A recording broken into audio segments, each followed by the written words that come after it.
Bonjour et bienvenue en ce dimanche 10 mai pour ce culte qui nous rassemble. Nous ne sommes pas présents ensemble, mais vous tous, chers amis de la paroisse de Pantemont-Luxembourg, nous savons que nous sommes chers dans le cœur les uns des autres et autant de visages peuplent mon cœur quand je dis cela.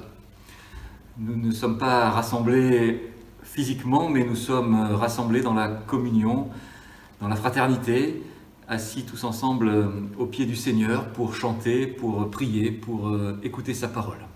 Bienvenue aussi à ceux qui nous rejoignent pour ce temps de culte, qui sont peut-être membres d'autres paroisses, qui sont peut-être des amis ou des amis d'amis, qui sont peut-être des gens que nous ne connaissons pas, mais c'est ça la joie de l'Église, c'est de se retrouver tous ensemble parce que c'est le Seigneur qui nous unit. Quels que soient les temps que nous vivons, que nous traversons, c'est lui qui nous rassemble. La Bible nous dit qu'il y a un temps pour tout, il y a un temps pour s'agiter et un temps pour s'arrêter. Il y a un temps pour s'inquiéter et un temps pour s'apaiser. Il y a un temps pour travailler et un temps pour écouter. Aujourd'hui, pour ce temps de culte, nous voulons déposer notre agitation, nos inquiétudes et notre labeur et prendre le temps de la halte, de la paix et de l'écoute. Que le Seigneur nous fasse la grâce de nous asseoir tranquillement, de rester en sa présence et de nous mettre à l'écoute de sa parole. Ce culte sera centré autour d'un texte de l'Évangile qui nous raconte la rencontre de Jésus avec deux sœurs, Marthe et Marie. C'est Lionel Thébault qui donnera la prédication dans quelques minutes à partir de ce texte. Lionel est étudiant en théologie, en fin de formation. Il est en stage cette année dans notre paroisse et dans 2 mois, à partir du mois de juillet, il sera pasteur dans une autre paroisse. Au cours de ce culte, nous prierons à l'aide de Cécile Henri Angulot et de Charlotte Perrin. La musique nous sera donnée par Peter Wizard qui chantera un air qu'il a composé et nous écouterons un morceau de violon que nous jouera Claire Oberkampf. Et puis, comme chaque dimanche, nous chanterons accompagnés au piano par mon collègue, le pasteur Andreas Loff. C'est Cécile qui nous invite maintenant à prier avec une prière d'André Dumas. Nous prions. Notre Dieu, nous venons à toi avec nos inattentions. Donne-nous de nous concentrer et de cesser de voltiger comme l'oiseau qui se heurte et se blesse au barreau de sa cage. Nous venons à toi avec nos soucis. Donne-nous de nous alléger et de cesser de trotter le cœur et le corps courbés sur les cailloux de la route. Nous venons à toi avec nos envies. Donne-nous de nous discipliner et de cesser de convoiter ce que les autres auraient et que nous n'aurions pas. Nous venons à toi avec nos dégoûts. Donne-nous d'apprendre à sourire et de cesser de promener nos visages fermés.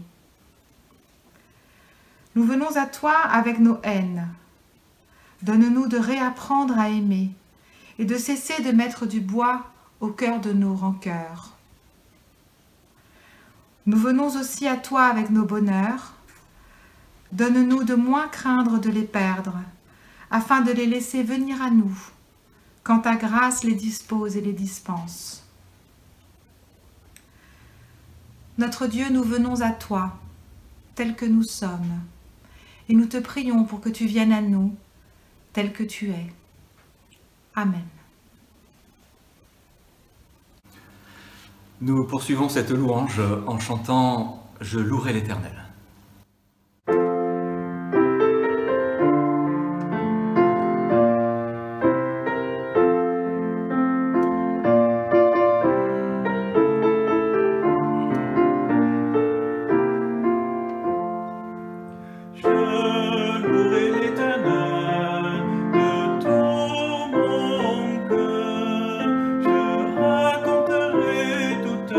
Merveilles, je chanterai.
Avant la lecture de la Bible, nous prions.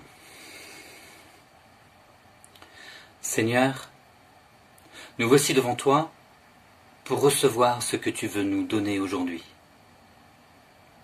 Permets que dans ce témoignage lu dans la Bible, nous puissions chacun, chacune, découvrir quelque chose qui vient de toi. Tu nous as dit que tu nous donnerais ton esprit.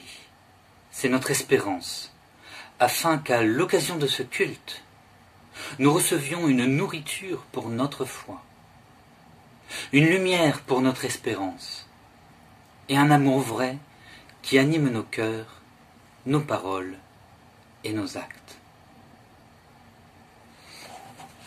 Et nous lisons dans l'Évangile selon Luc, au chapitre 10, les versets 38 à 42. Je lis dans la Nouvelle Français courant.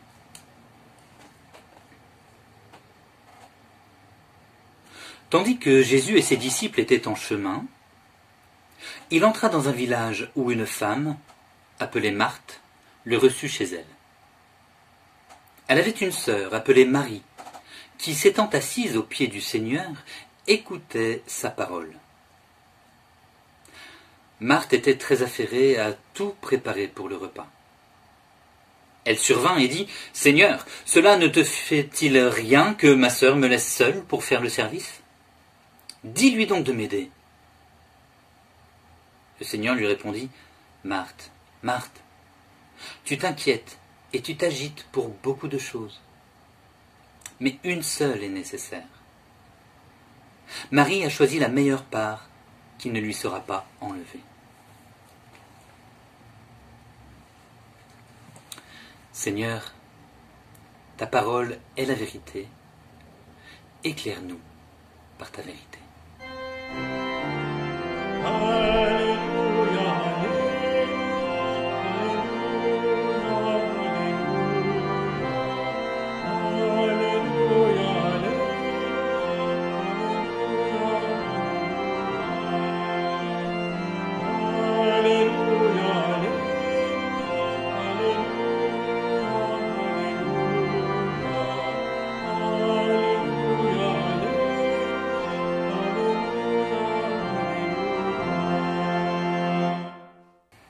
Ce matin, j'ai choisi de vous parler de Marthe et de Marie.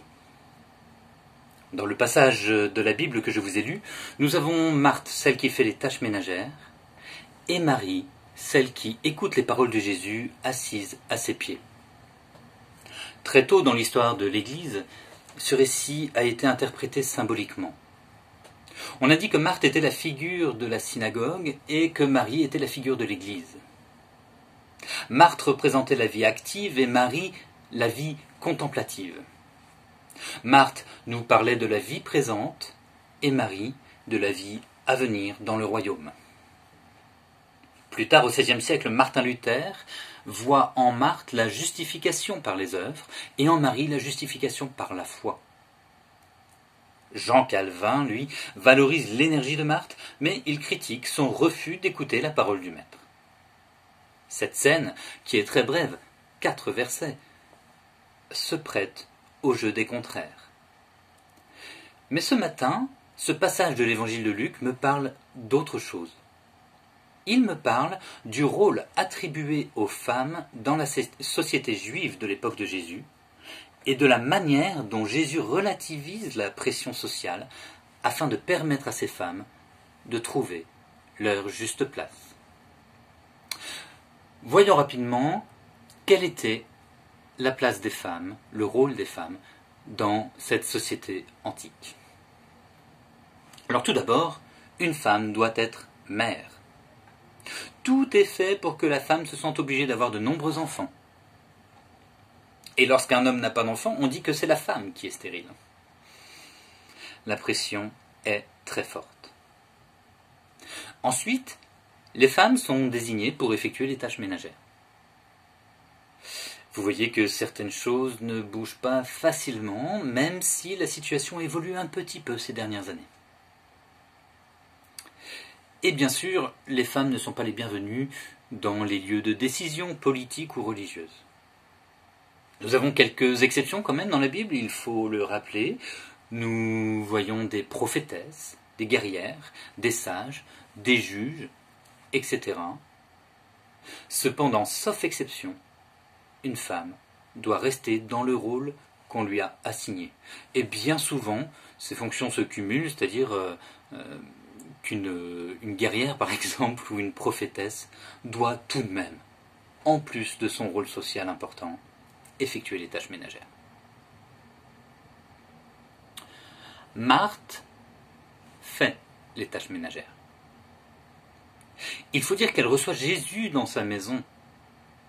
Elle veille à ce que Jésus, qui n'est pas seulement un personnage important, mais qui est aussi son ami, se sente bien accueilli. Mais vous savez pourquoi Marthe fait tout ça? Elle fait tout ça parce qu'elle aime Jésus. Elle veut l'honorer. Et vous savez, si vous avez déjà reçu quelqu'un chez vous, que c'est important de bien accueillir notre invité. Il n'est pas toujours nécessaire de faire des chichis, mais il faut que la personne se sente à l'aise. Il faut montrer à cette personne qu'on l'apprécie.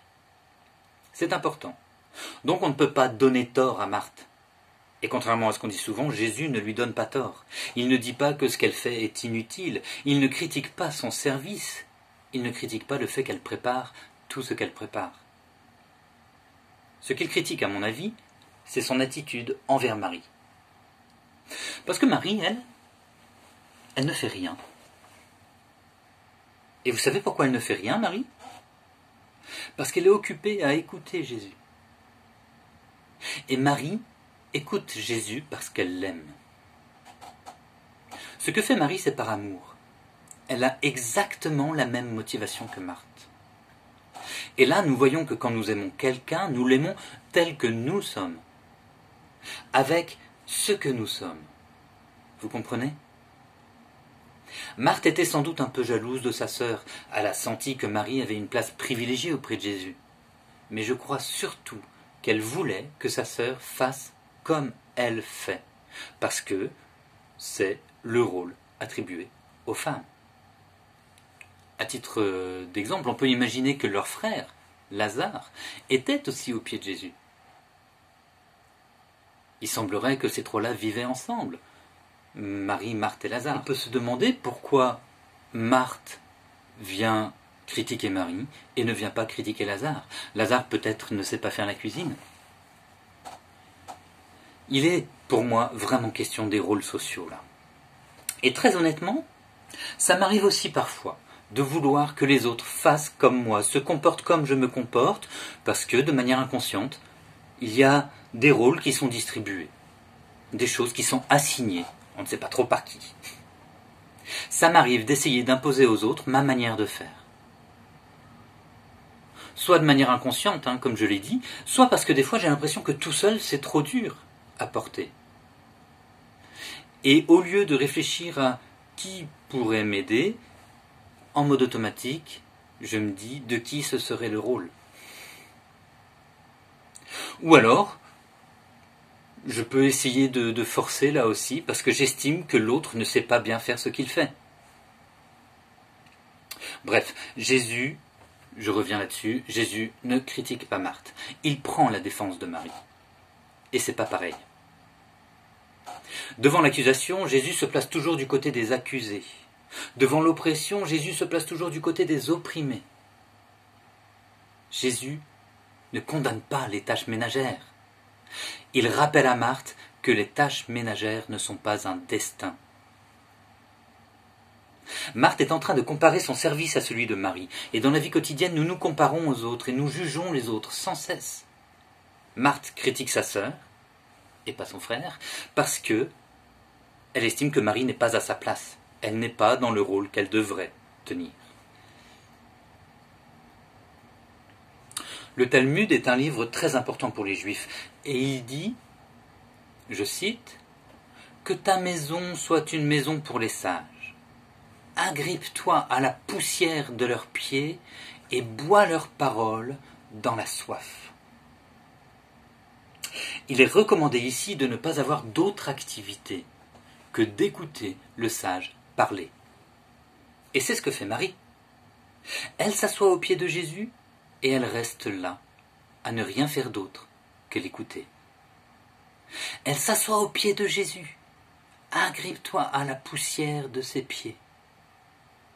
Et elle reste là à ne rien faire d'autre que l'écouter, boit leurs paroles dans la soif.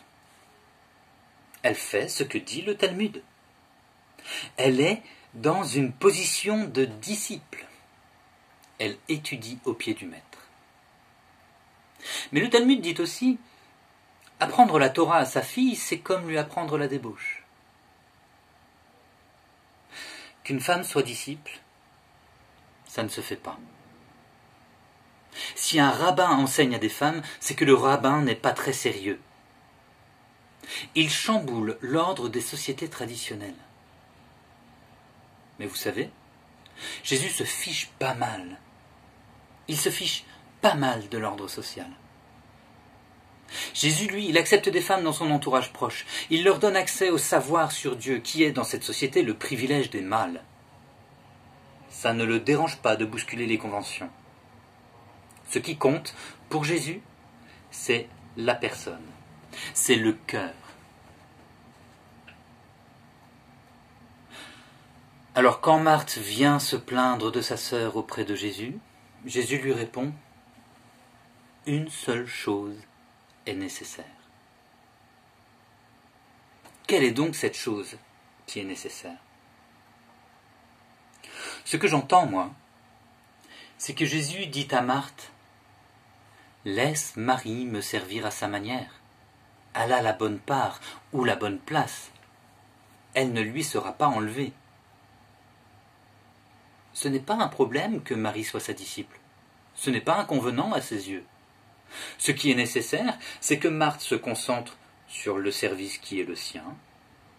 C'est que Marie se concentre sur le service qui est le sien. Ce qui est nécessaire, c'est que nous fassions ce que nous avons à faire avec amour. Et alors là seulement, nous choisissons la meilleure part, la meilleure place. Parce que nous choisissons de donner le meilleur de nous-mêmes dans ce que nous faisons. Si tu aimes, cela suffit. Cela ne te sera pas enlevé. Que ce soit dans l'action ou que ce soit dans la contemplation, la seule chose à faire, c'est d'aimer et de ne pas comparer.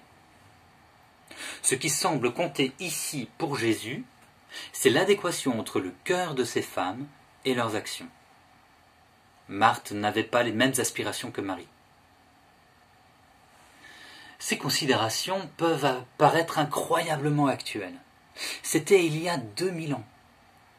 Et nous avons encore des efforts à faire pour intégrer les droits des femmes.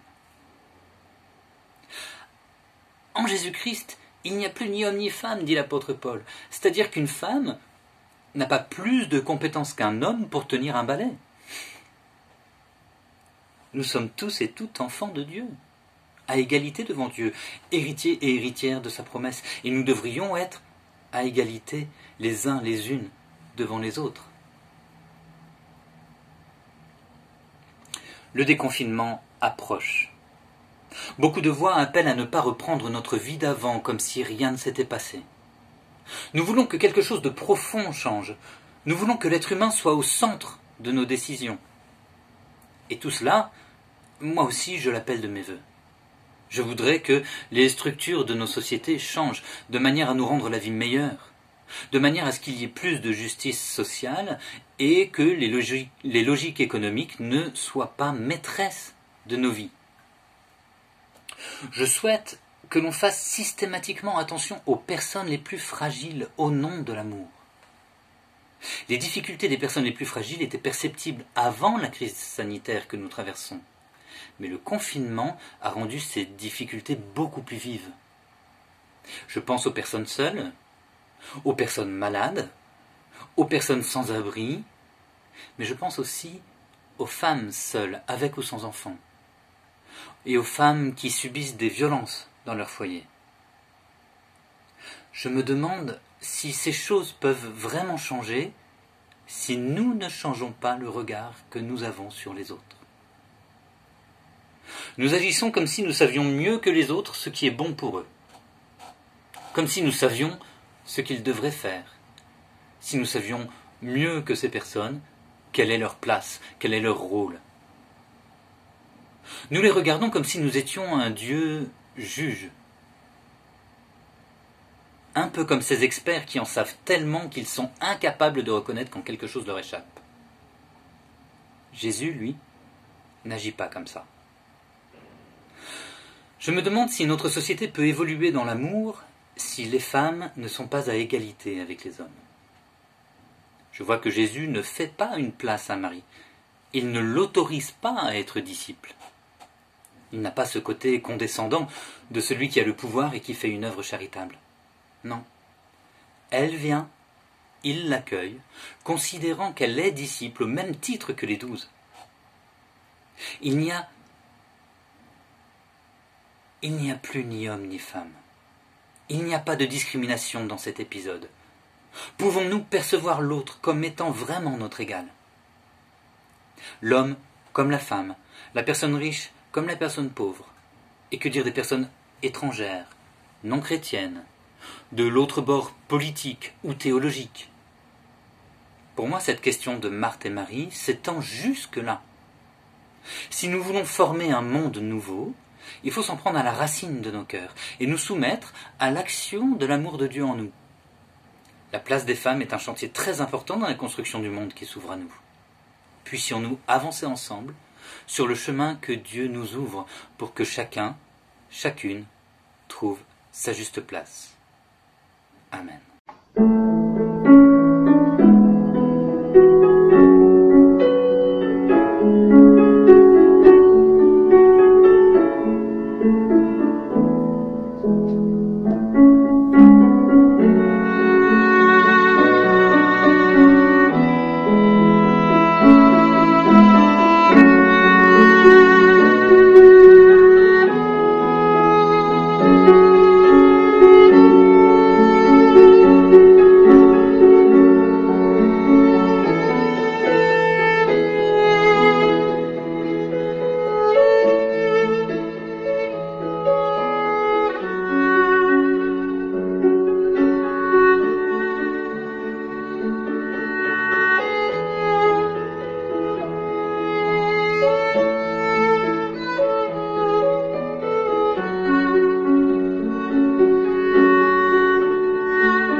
Claire.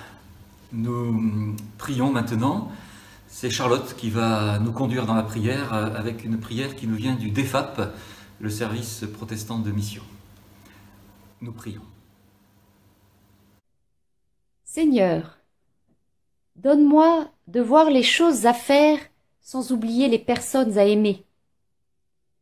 Donne-moi de voir les personnes à aimer sans oublier les choses à faire. Donne-moi de voir les vrais besoins des autres. C'est si difficile, Seigneur, de ne pas vouloir agir à la place des autres, de ne pas répondre à la place des autres, de ne pas décider à la place des autres.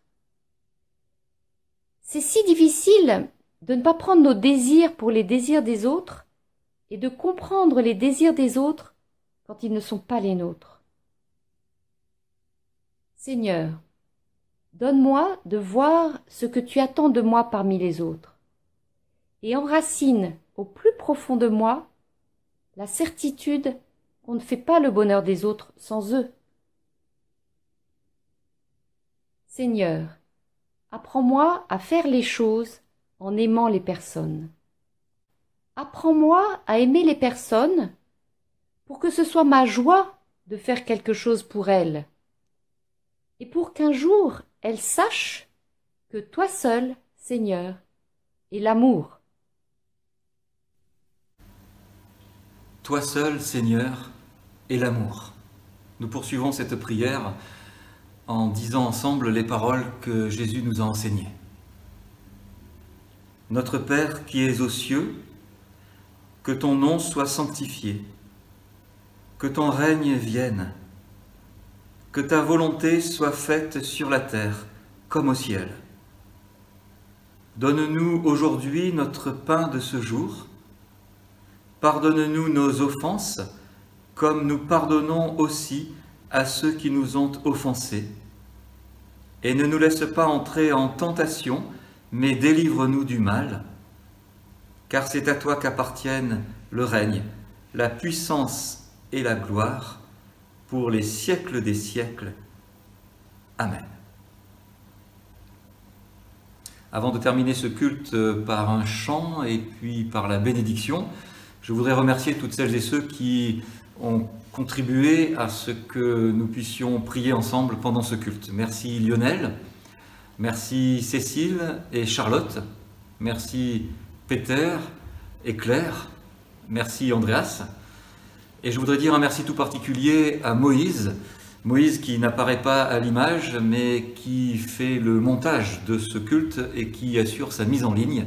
C'est du travail dans l'ombre, indispensable. Grand merci à toi, Moïse. Vous pouvez aller sur le site de notre paroisse, www.epupl.org. Vous y trouverez la rediffusion de ce culte, les textes de ce culte, les cultes des semaines précédentes. Vous trouverez aussi des informations sur notre vie d'église. Vous pourrez également participer à la vie matérielle de notre église, c'est-à-dire soutenir sa mission ici et ailleurs. Et puis, vous trouverez, c'est une nouveauté cette semaine, des liens qui vous permettent de continuer à prier en musique, grâce à nos 3 musiciens habituels, qui dimanche après dimanche, quand nous sommes dans nos temples, jouent de l'orgue et du piano. Isabelle, Peter et Benjamin, que je remercie et j'en profite pour vous saluer.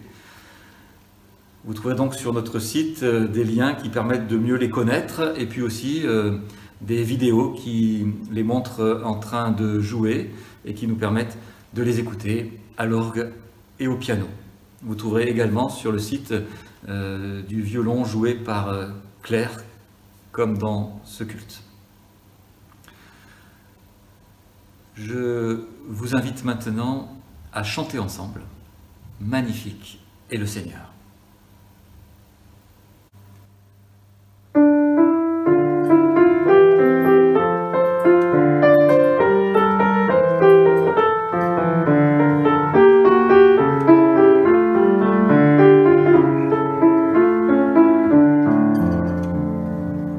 Magnifique est le Seigneur, comment que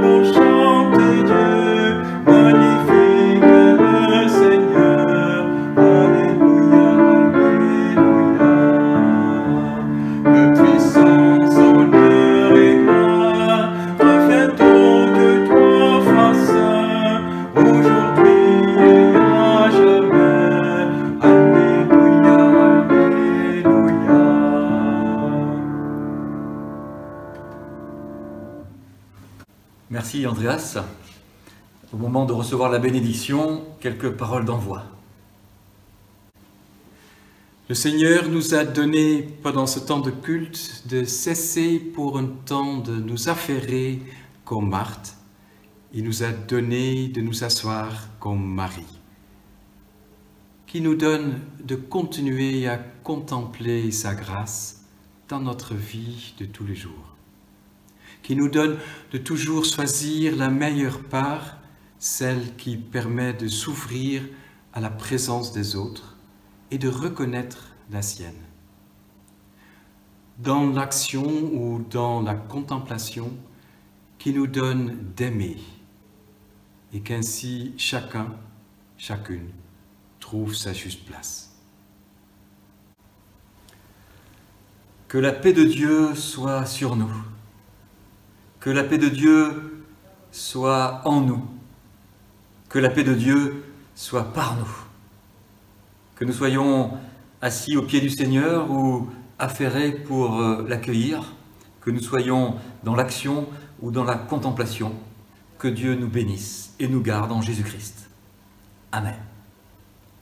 Bonne journée à chacun de vous et à dimanche prochain.